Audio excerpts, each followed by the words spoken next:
Olá pessoal, tudo bem? Vamos falar de tomografia? Esse é o tomógrafo, é o aparelho utilizado para fazer o exame da tomografia, um exame tão importante na prática do ortopedista. Ele é uma extensão da radiografia, ou seja, ele emite raios também. O tomógrafo é a fusão de múltiplas imagens de radiografia. Assim como a radiografia, ele vai medir exclusivamente a densidade de um tecido, se ele é mais mole, se ele é mais duro. Então, existem as unidades Hounsfield, que foi definido que a água seria uma unidade. E a partir daí, a gente vê que tem tecido como tecido adiposo, que é bem menos denso, é menos 120, o ar menos 1000, o músculo 40, o osso 4.000 unidades, ou seja, ele é 4.000 vezes mais denso do que a água. O voxel, ele é um análogo da pixel, né? Daquele quadradinho que forma as fotografias. Então, o pixel, né, ele vai formar as fotos. O voxel vai formar as imagens de tomografia. O voxel é um quadrado que só tem uma cor. Ou ele é branco, ou ele é preto, ou ele é um tom de cinza. Ele não pode ter mais de uma cor. Se a gente desse um zoom máximo nessas imagens, a gente ia ver vários quadradinhos. Então, isso aí seria o voxel. Para interpretação de imagens, por exemplo, aqui a gente tem uma fratura, né, com afundamento. A gente está vendo o corte coronal e desse mesmo paciente a reconstrução 3D. Veja que imagem bonita que a gente vê realmente a quantidade desse afundamento. A densidade ou nível de janela, o que é? É o tanto de energia que a gente vai colocar ali no aparelho para dar aquele raio. Então, por exemplo, existe a janela óssea e a janela de partes moles. A janela óssea, quando eu quero ver só osso, como o osso é mais denso, né, eu tenho que colocar aqui, imprimir aqui uma densidade maior, né, de energia. Então, por exemplo, seriam 500 unidades.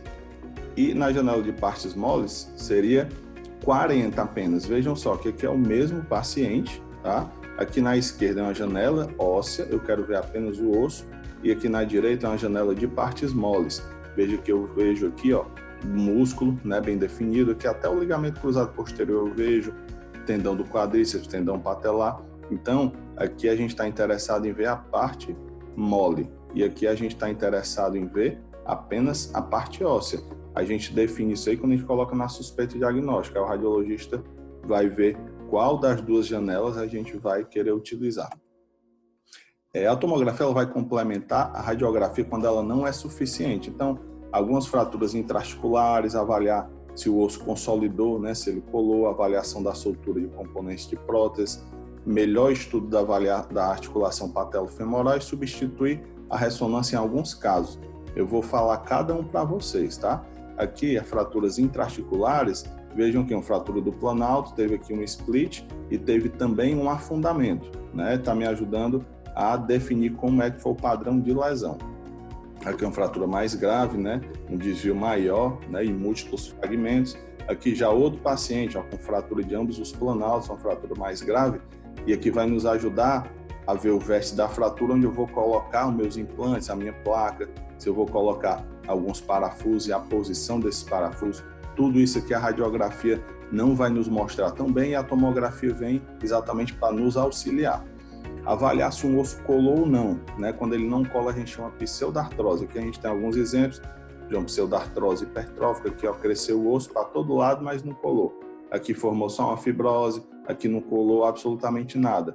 Então, muitas vezes, na radiografia, a gente fica na dúvida e pede a tomografia. Veja nesse caso aqui, que tem uma solução de continuidade, ou seja, bem aqui tem um espaço, né? Uma separação entre o fragmento e o outro. Esse paciente aqui evoluiu com pseudoartrose. Avaliar a soltura de componentes de prótese, muitas vezes, caso suspeito de infecção, né, a gente acaba lançando mão disso aqui para ver se os componentes estão fixos ou não. Melhor estudo da articulação patelofemoral.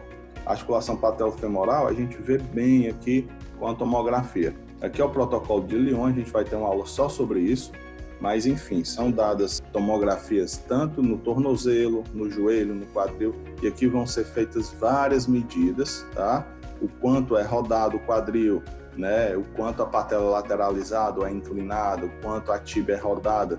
Então, através dessa sobreposição de imagens aqui, vão nos dar essa tabela. O radiologista já nos passa essa tabela aqui.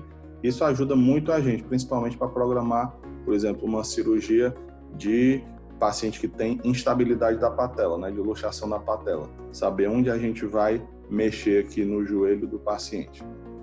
Alguns casos, a ressonância não pode ser feita. Por exemplo, paciente portador de marca-passo, Apesar de hoje em dia alguns em titânio já podem, né, realizar esse exame, mas um paciente com implante coclear, né, no ouvido também não deve submeter à ressonância. O paciente tem muito implante, muito metal no próprio joelho, ele dá muita distorção de imagem. Então, isso aqui preto, ó, é muita distorção. Eu vejo que fica difícil avaliar, né, como é que estão as estruturas. Então, muitas vezes acaba indo para uma tomografia. Nesse caso, a gente pode pedir uma tomografia com a injeção de contraste, que eu vou falar um pouco mais à frente, que é a artotomografia, que aqui eu consigo delimitar bem as estruturas, já que o líquido vai ficar ao redor dela, esse líquido que é um meio de contraste que é injetado pelo radiologista. A artotomografia, né, como eu estava falando, a gente instila 15 ml, né, o radiologista, no caso, faz isso, o líquido vai penetrar onde tem defeito.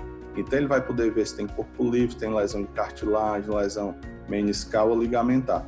Nesse caso aqui, por exemplo, é um paciente que ele tem uma lesão grande de cartilagem. Veja só que aqui, ó, a cartilagem está completa aqui no fêmur, aqui na tíbia, ó, em preto também. O líquido branco, que é o contraste, ele vai se espalhando entre as estruturas. Aqui eu vejo bem o menisco do paciente. Esse lado aqui está todo íntegro. Já nesse outro, ó, o menisco não tem aquele formato triangular, né, típico, é um menisco com degeneração, e aqui está faltando um grande fragmento de cartilagem. Esse paciente tem uma lesão condral bastante grande.